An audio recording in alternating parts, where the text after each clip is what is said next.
patungkol sa pag-aasawa ayon po sa kasulatan. So, minsan, napatanong po si Abraham Lincoln. Kilala niyo si Abraham Lincoln? President po yun, di ba? Naging president po ng Amerika. Yung naging werewolf. Ay, sa movie lang pala yun. Napanood niyo ba yan? Di ba si Abraham Lincoln, tapos parang naging werewolf siya. Parang ganun. Wolverine yun, di ba? Parang kinonekta nila sa isa. Pero hindi po totoo yun, ha? Ano lang yun, kumbaga, fictional. Napatanong, may nagtanong, minsan nagtanong si Abraham Lincoln. Ang tanong niya ito, tanong ko din sa inyo, kung tatawagin mong paa ang buntot ng aso, pakinggan niyo po, tatanungin ko kayo, kung tatawagin mong paa yung buntot ng aso, ilan na ang paa ng aso? Okay, sagot. Sino yung 5? Please, yung totoo, sino yung 5? Sagot ng 5. Hands up. Okay. Sila, kayo lang 2. Yung 5, taasan nyo para makita. 5. Sino yung 5? Okay. Okay. Ngayon, sino yung 4? Okay. Sigurado na kayo? So, marami, in which, dito din, maraming sumagot ng 5. Dahil lang simpleng, 5. Ngunit, ipinaliwanag ni Lincoln na 4 pa rin ang sagot.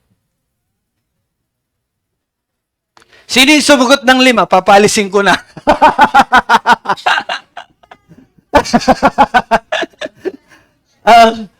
Okay. Kaya nga, kung tatawagin mong paa yung 5, kung tatawagin mong paa yung buntot, diba? Ilan na yung paa ng magiging 5? Pero ito yung explanation ni Abraham Lincoln, 4 pa rin daw. Bakit? Kasi sabi niya, ipinaliwanag ni Lincoln na 4 pa rin ang sagot dahil yung simpleng pagpapalit ng pangalan ng isang bagay ay hindi nagbabago sa tunay na kalikasan ng bagay na iyon. So, bagaman tawagin mong paa yung buntot, buntot pa rin yon kahit anong gawin mo. Tinawag lang siyang paa. Pero ang paa pa rin ng aso, 4 pa rin. Aba? Sa parehong paraan po, maraming tao ngayon ang naniniwala na kapag binago mo daw yung kahulugan ng pagkakasal or pag-aasawa, nagbabago rin ang tunay na kalikasan ng pag-aasawa. Okay? Iniisip ng ilan na kapag tinawag na kasal, pag tinawag daw na kasal yung relasyon ng parehong kasarian, babae sa babae, lalaki sa lalaki, kapag tinawag mo daw na kasal yon, otomatiko na itong magiging tunay na kasal. Yun ang pag-iisip ng maraming tao. Ngunit, ang pagpapalit ng pangalan o pagpapalit ng tawag sa isang bagay ay hindi nakapagpapabago sa disenyo o layunin ng Diyos para doon. Okay? Kahit na sabihin mong kasal yung lalaki to lalaki or babae to babae, hindi pa rin yan magiging kasal. Why? Kasi gaya nga nung buntot na tinawag mong paa, kahit tawagin mong paa yan, buntot pa rin yon. Hindi magbabago yung likas na disenyo ng Diyos. At yun ang dapat maunawaan ng bawat isa. Okay? Hindi kayang gawin, hindi kayang gawin ng buntot ng aso ang ginagawa ng paa. Tama? Di ba? Hindi ito nakakatulong sa aso upang lumakad. Yung buntot, hindi makakatulong yan para tumakbo o tumayo ang aso. Kung tatawagin nating paa ang buntot, mawawala ang tunay na kahulugan ng salitang paa. Di ba? Naintindihan niyo yun? Mawawala ito ng malinaw na layunin at magiging malabo ang kahulugan. You see? Kaya mainit na. Meron pa ba? Ganon din po ang prinsipyo ng pag-aasawa. Ayon po sa kasulatan, ang kasal ay isang tipan ng pagsasama ng isang lalaki at ng isang babae. Yun ang dapat nating matutunan. Kasal is tipan between one man and one woman. Okay? Kung babaguhin natin ang kahulugan ng kasal, upang isama ang mga relasyon na labas sa disenyo ng Diyos, mababago rin ang orihinal na kahulugan at layunin ng pag-aasawa. Halimbawa, may ilan po na nasa relasyon ng pareho ng kasarian na tumatanggi sila sa ideya na ang kasal daw ay dapat habang buhay, nakatapatan at exclusive lang na sexual na pagsasama. Tinatanggihan nila yon.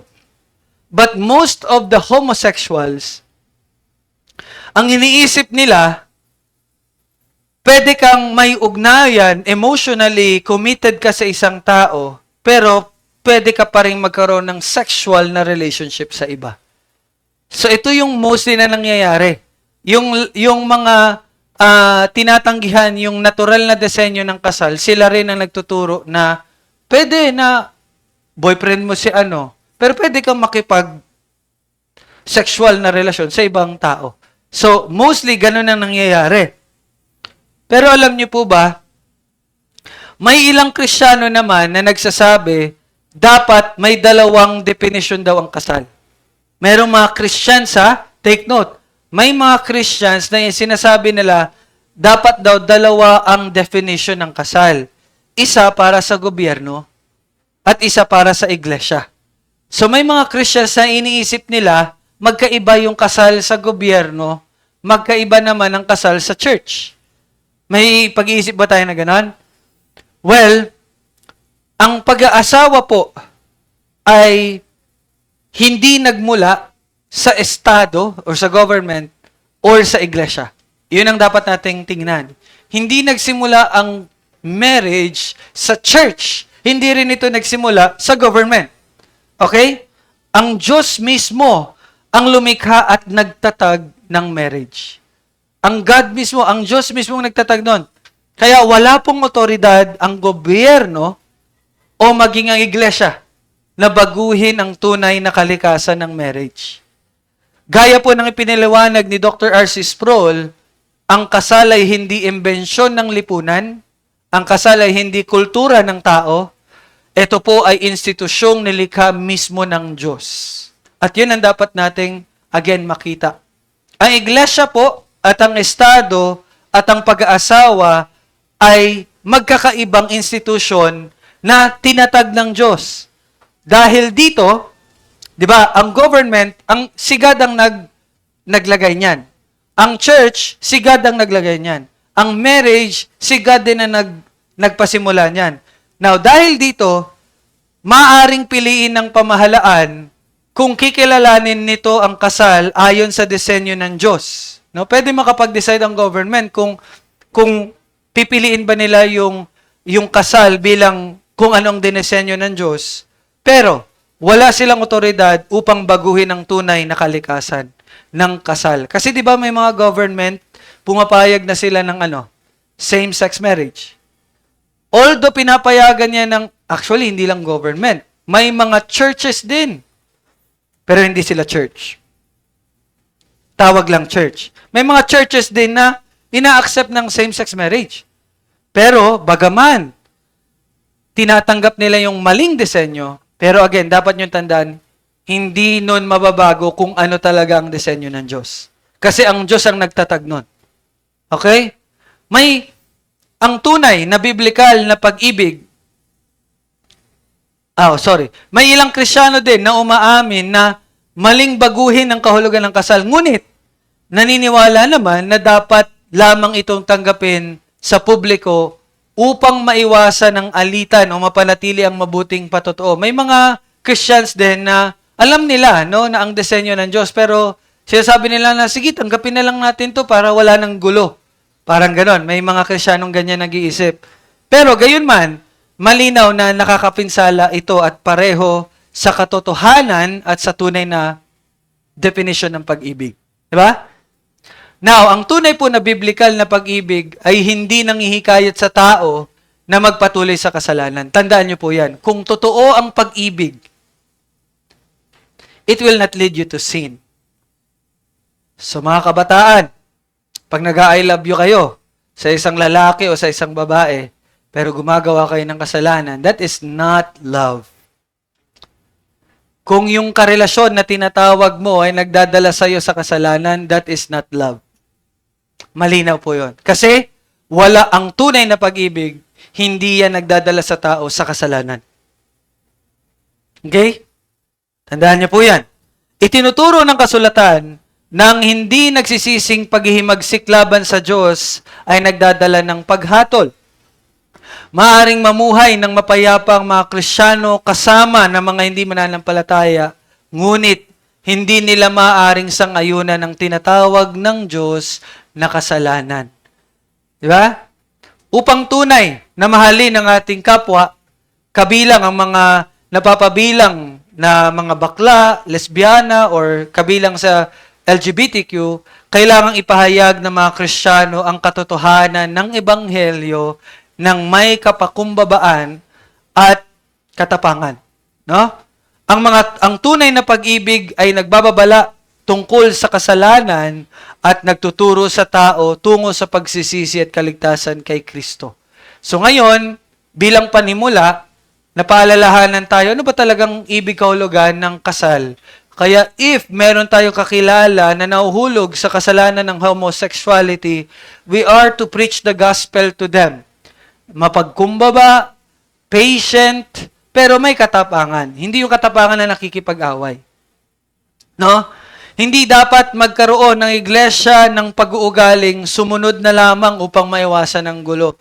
Huwag po natin yun iisipin. Sa halip, tinatawag ang mga mananampalataya na buong tapang na ipahayag ang salita ng Diyos. Tinatawag tayo na manatiling tapat sa kanyang katotohanan at magtiwala sa Diyos kahit magdulot po ito ng pagtanggi o pagsalungat ng mga tao. So dapat nating panindigan kung ano yung biblical na pag-aasawa. Ngayon, tingnan natin saan nagsimula ang pag-aasawa. Pwede niyo po bang buksan ang inyong mga Biblia in Genesis chapter 2, verse 18 to 15?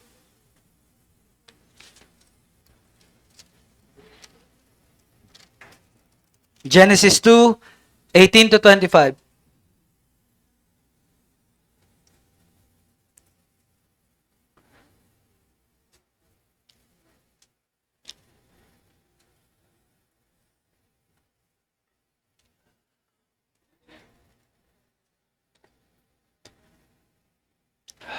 Sakit.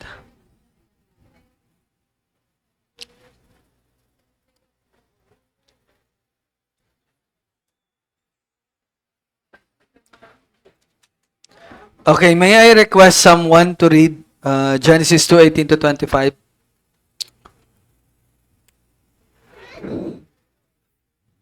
Ate Main. 18 to 25 lang.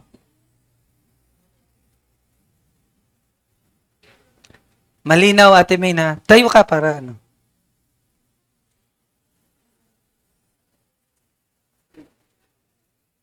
At sinabi ng Panginoong Diyos, hindi mabuti na, na ang isang lalaki ay nag-iisa. Siya'y iginawa ko ng isang katuwang na nagbabagay sa kanya. Kaya't mula sa lupa ay nilalang ng Panginoong Diyos ang lahat ng hayop sa paraan at sa parang at ang lahat ng ibon sa himpapawid at dinala sa lalaki upang malaman kung anong itatawag niya sa mga iyon. At anuman ang itatawag ng lalaki sa bawat buhay na nilalang ay siyang pangalan nito. At pinangalanan ng lalaki ang lahat ng hayop at ang mga ibon sa himpapawid at ang bawat hayop sa parang. Subalit para sa lalaki ay walang nakitang katuwang na nagbabagay para sa kanya. Kaya't pinatulog ng mahimbing ng Panginoong Diyos ang lalaki at habang siya'y natutulog, kinuha niya ang isa sa kanyang mga tadyang at pinaghilom ang laman sa lugar na iyon. At ang tadyang na kinuha ng Panginoong Diyos sa lalaki ay ginawang isang babae at dinala siya sa lalaki. At sinabi ng lalaki, sa wakas, ito'y buto ng aking mga buto at laman ng aking mga laman. Siya'y tatawaging babae sapagkat ang lalaki ay kinuha. Sa lalaki siya'y kinuha. Kaya't iniwan ng lalaki ang kanyang ama at ang kanyang ina at pumipisan sa kanyang asawa at siya'y naging isang laman.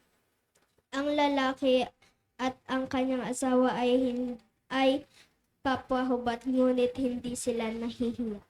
Thank you, Ate Main. Okay po. So, binasa natin, no, yung kung saan po nagmula ang pag-aasawa. Pero, kung pwede nyo ding tingnan, pwede nyo i-open, sa 1 Corinthians 7, nagtuturo si Apostol Pablo ng maraming mahalagang katotohanan tungkol sa pag-aasawa at buhay mag-asawa. 1 Corinthians chapter 7. Ngunit, hindi doon nagsimula ang turo ng Biblia tungkol sa kasal. Okay? Upang tunay nating maunawaan ang pag-aasawa, kailangan nating bumalik sa simula ng paglikha kung saan unang itinatag ng Diyos ang kasal. Ang pag-aasawa po ay hindi imbensyon ng kultura o lipunan ng tao, gaya po ng nabanggit na kanina. Kailangan nating matutunan na ito po ay nilikha ng Diyos sa pinakasimula ng kasaysayan. At yun yung binasa ni Ate Main kanina. Mababasa natin doon na ang paglikha kay Eva, di ba nilikha si Eva, at ang unang pag-aasawa ni na Adan at Eva. Ipinapakita po nito na ang kasal ay bahagi ng orihinal na disenyo ng Diyos para sa sangkatauhan. Yun yung una natin mapapansin. Ito ay bahagi sa original na disenyo. Alam niyo bakit? Kasi mahalagang pansinin natin na itinatag ng Diyos ang pag-aasawa bago pa pumasok ang kasalanan.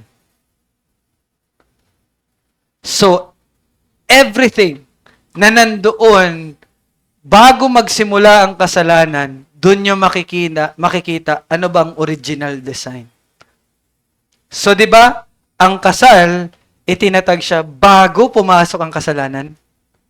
So, ibig sabihin, marriage is part of the original design ng Diyos. Okay? So, mahalagang mapansin na itinatag ng Diyos ang pag-aasawa bago pa man pumasok ang kasalanan sa mundo at bago niya pa itinatag ang kanyang tipan upang iligtas ang kanyang bayan. Di ba? Bago pa yun. Bago pa mangyari yun, nandun na yung marriage. Ibig sabihin po, ang pag-aasawa ay hindi lamang para sa mga Kristiyano. Di ba?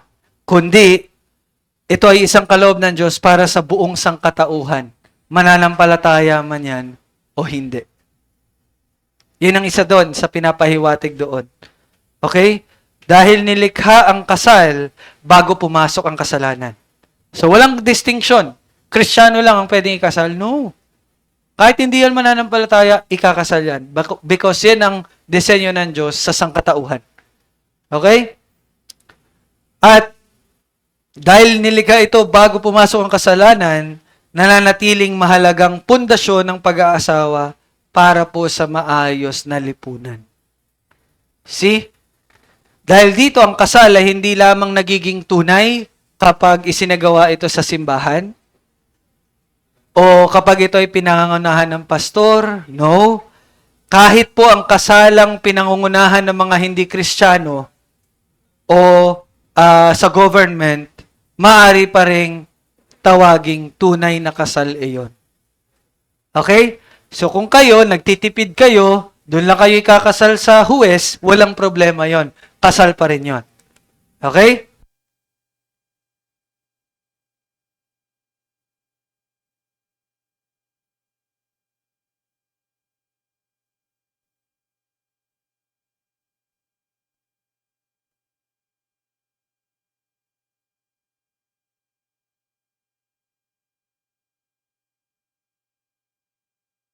Sige po, ako muna upo, ha? Sige, kasi baka inaantok na kayo. Ha? Nawala na ba yung antok? Pakisampal po yung katabi nyo. Ay, naka-record pala tayo. Okay, upo na po. Sige, okay na. Para mawala yung antok. Now, isa po sa malinaw na itinuturo din ng kasulatan ay kung sino ang tamang makapareha sa pag-aasawa. Okay? Dito rin po sa Genesis 1, yung binasa ni Ate Main kanina, doon natin makikita kung ano ba yung tamang kapareha sa pag-aasawa. So, ipinakita doon na nilikha ng Diyos ang tao bilang lalaki at babae. Di ba? So, ibig sabihin, ang biblical na pag-aasawa ay pagsasama ng isang lalaki at isang babae. Yun ang design nyo. Magkasama nilang ipinapakita ang disenyo ng Diyos at tinutupad ang kanyang utos na magpakarami at punuin ang lupa. Alam niyo po ba ang isa sa commandment bago pumasok ang kalaban? Bago pumasok ang kasalanan?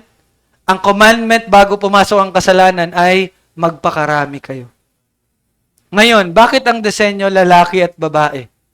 Kasi tanging sa lalaki at babae lamang na pair magkakaroon ng pagpaparami. Subukan mo, lalaki to lalaki, magkakaanak ba yan? Babae to babae, magkakaanak ba yan? Hindi. Kaya hindi po talaga pwede ang homosexuality. Kasi dun pa lang, hindi nila magagawa yung utos ng Diyos na magpakarami kayo. So, again, di ba, ang utos na yun, sinabi yun bago ang kasalanan? Ibig sabihin, ang utos na yun, para yun sa lahat ng tao, Kristiyano man o hindi. So, hindi pwedeng sabihin ng mga hindi Kristiyano, hindi kami Kristiyano, hindi namin susundin yan. Hoy, binigay ang utos na yun bago ang kasalanan. So, kahit hindi ka Kristiyano, susundin mo to. Magpakarami ka. Gets po yun? Kaya doon ko na-realize, dapat pala hindi isa lang anak namin. Magpapakarami kayo. Kasi utos yun. Ready? So, mag-anak pa kayo. Sabi nga, di ba? Kaya ganun pala magsalita sila Pastor Olan. Damihan nyo. Sasabihin natin, hirap ng buhay. Mali pala yun. Ang Diyos ang may kalooban na magpakarami tayo. Ang Diyos ang magpo-provide niyan. So, good design. Good design sila Tito Arman tsaka si Tita Susan. Good. Congratulations! Ilan? 8? 7. 3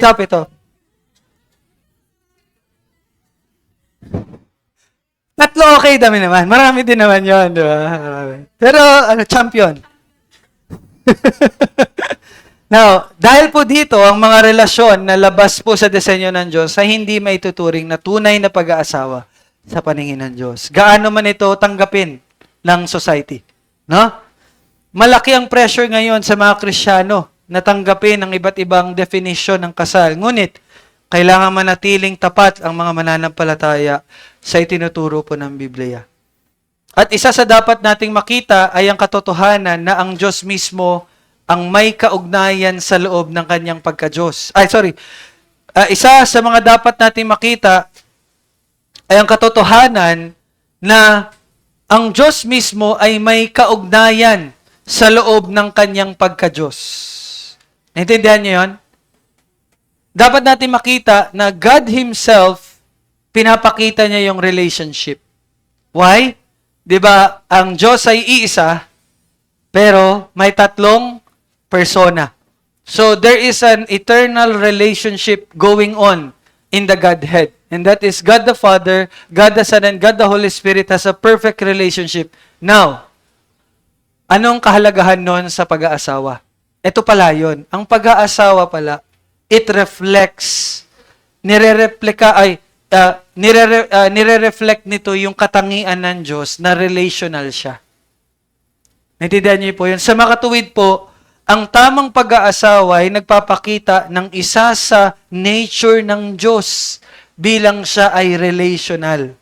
At sa makatuwid, nararapat itong i-reflect natin bilang tao ng tama. Gets nyo? Isa yun sa dahilan. Kaya marami sa mga suliranin tungkol sa pag-aasawa ngayon ay nanggagaling sa pagkalimot kung saan talaga nagmula ang kasal. Kaya marami ngayon, di ba, homosexuals, grabe ang debate ngayon patungkol sa same-sex marriage kasi ang dahilan, nakalimutan kung ano talaga ang pinagmulan ng kasal. Dahil ang Diyos ang lumikha at nagtatag ng pag-aasawa, walang authority po ang tao na lumikha at baguhin ang kasal ayon sa kagustuhan nila. Tinatawag po tayo na bilang mga Kristiyano na matatag at buong tapang na manindigan sa katotohanan ng Diyos tungkol sa pag-aasawa. Kahit tutulan tayo ng lipunan. So, yun yung tawag sa atin. No? So, hindi naman sa hindi natin papansinin or kakamuhian natin ang mga homosexuals, we must show grace and mercy and love towards them. Pero kailangan din natin ipakita ang katotohanan na mali ang kanilang ginagawa. No? So, mula pa po sa simula, nilikha ng Diyos ang pag-aasawa upang ang lalaki at babae ay hindi mamuhay ng nag-iisa. No? 'Di ba? Sabi nga doon, binasa ni Ate Main, hindi nararapat na nag-iisa siya, 'di ba? So ang pag-aasawa po ay gift. Marriage is a gift from God. No? Dahil siya ang lumikha nito, siya rin ang nagbigay ng mga instruction kung paano ito dapat isabuhay. 'Di ba? Para sa ating ikabubuti at para sa kanyang kaluwalhatian. Dahil ang pag-aasawa ay isa sa mga foundation ng lipunan natin ng mga tao, malinaw po na nagsasalita ang Biblia tungkol sa pag-aasawa at sa sexual na relasyon sa loob ng pag-aasawa. Now, pwede nyo bang buksan yung Hebrews 13 verse 4? Hebrews 13 verse 4.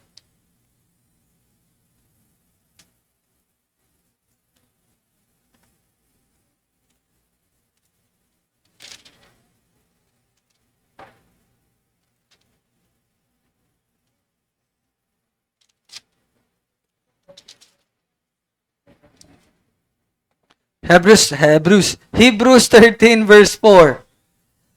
Pakibasa po si Zoe. Ayun ni Mike. Verse 4 lang, verse 4. Lakasan mo ha. Verse 4, okay. Maging marangal sa lahat ang pag-aasawa at huwag Dungisan. dungisan ang higaan sapagkat ang mga Nakikiapid. nakikiapid at ang Mga ngalon niya. mga ngalon niya ay hahatulan ng Diyos. Thank you po. So, basahin ko po ulit.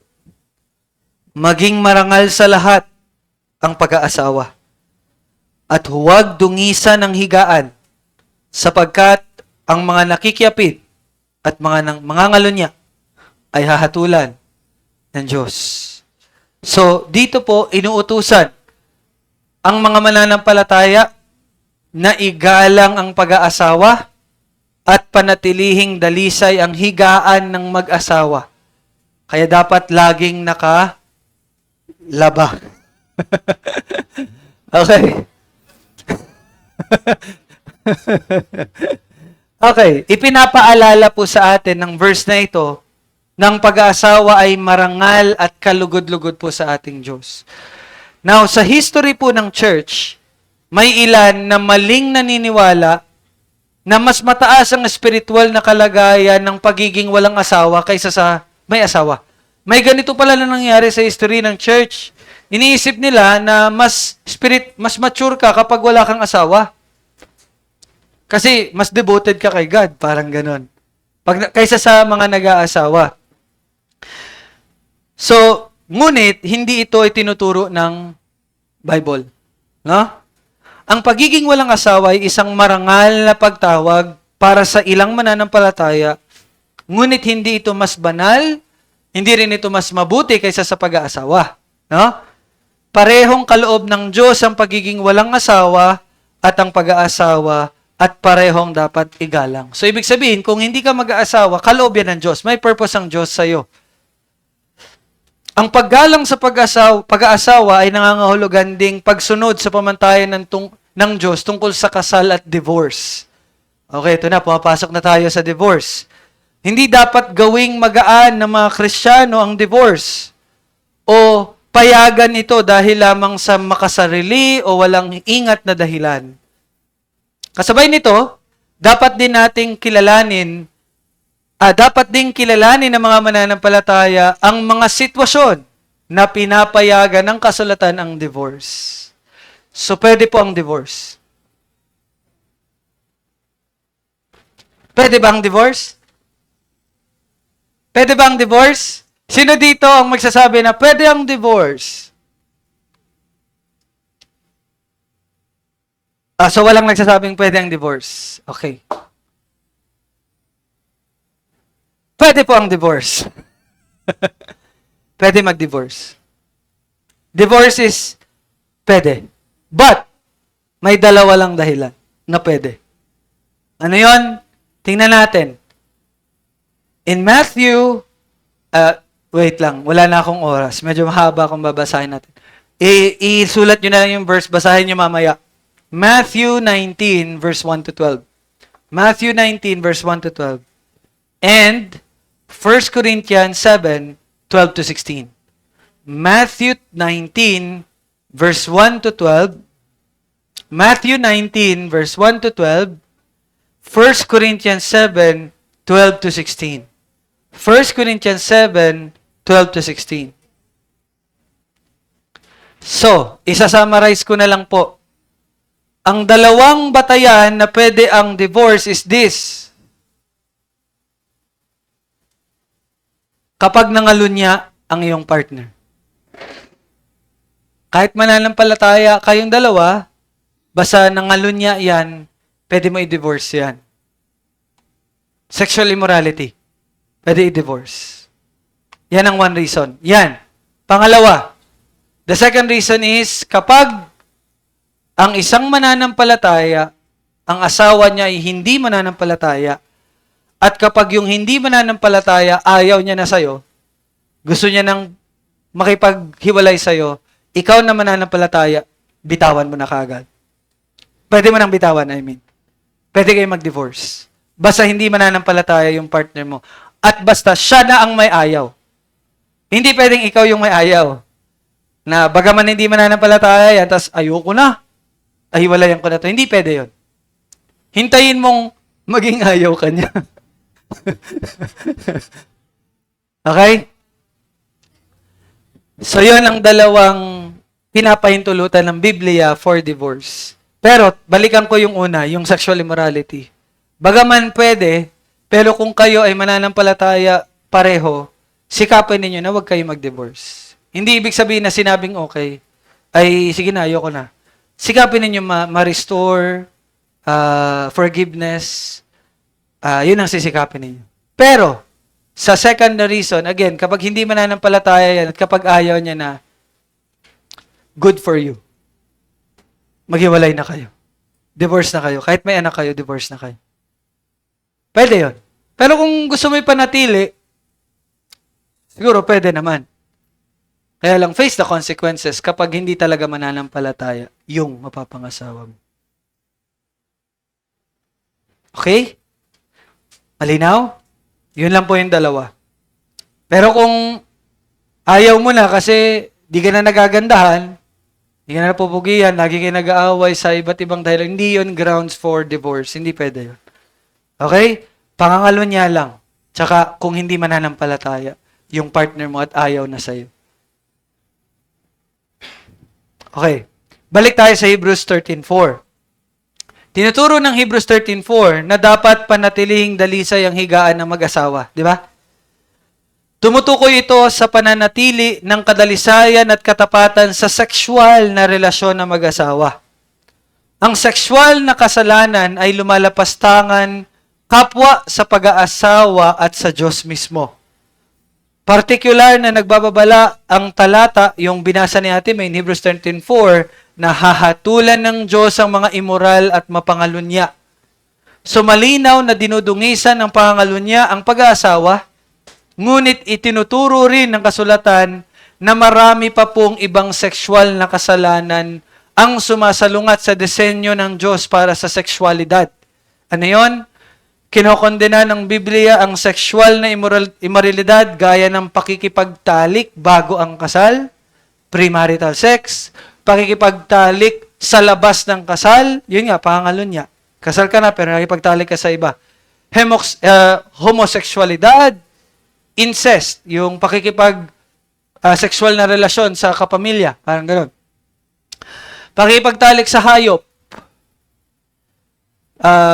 pedophilia, yung paggagahasa ng mga bata, at pornography. So lahat ng iyon ay kinokondena ng Biblia.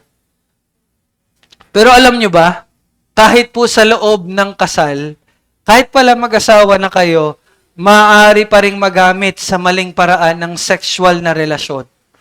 Alam nyo ba yon? Pwede pa rin kasuhan ng rape kahit na kasal kayo. Pwede yon. Hindi dapat pilitin ng isang asawa ang kanyang kabiyak sa mga nakakahiya o nakakababang sexual na gawain sapagkat parehong nilikha ang lalaki at babae ayon sa larawan ng Diyos. So, hindi ibig sabihin na kasal kayo, ay pwede mo nang ispagawa sa asawa mo yung kahit anong gusto mo. Nagigets nyo yun, hindi ko no? Pero bawal po yun, mali po yun, no? Gayon din, hindi dapat ipagkait sa maling paraan ng mag-asawa ang pagiging malapit sa isa't isa. So on the other side naman, hindi rin dapat na ipagkait mo yung sexual na or intimacy sa iyong asawa sa maling paraan. Nagigets niyo po ako? Yung kumbaga ayaw ba ng asawa mo? Parang ganon. Meron ding meron din yan dapat na tingnan, no? Na hindi rin dapat natin ipagkait. So, sa bawat bahagi po ng pag-aasawa, kabilang ang sexuality, no? Or sexualidad. Tinatawag ang mag-asawa na magmahalan, magbigay galang at mag-alaga sa isa't isa. So, sa pagtatapos, sa kultura natin ngayon, laganap po ang sexual na tukso. Di ba? Kaya nagiging mahirap panatilihing dalisay ang pag-aasawa. One click, andun na. Isang chat, may iba ka na. Ngunit sa tulong ng banal na Espiritu, maaaring mamuhay ang mga Kristiyano ng may kadalisayan at parangalan ng Diyos sa kanilang pag-aasawa. So isang practical po na paraan upang mapangalagaan ang kadalisayan ay ang pag-iwas sa mga sitwasyon na nagtutulak sa sexual na kasalanan. Kaya nga hindi na ako nagpapapogi. Biro lang. Dapat maging maingat ang mga mananampalataya sa kanilang pinapanood, sa kanilang pinupuntahan, at sa mga relasyong hinahayaang maka-impluwensya sa kanila. Tinatawag ang mga Kristiyano hindi lamang upang iwasan ang sexual na kasalanan mismo, kundi pati ang mga landas na madalas humahantong sa kasalanang iyon. So, dito po magtatapos ang ating unang bahagi ng discipleship hour natin. Next Sunday, Foundation of Marriage pa rin tayo, pero nasa na ata ako? Tamang pagpili ng aasawahin. So, dyan na natin itatopic yan next discipleship hour. Pero ngayon, binigyang linaw muna natin the foundation. Ano ba ang meaning ng marriage according to the Scripture? Sige, discussion tayo. Any questions? Any questions?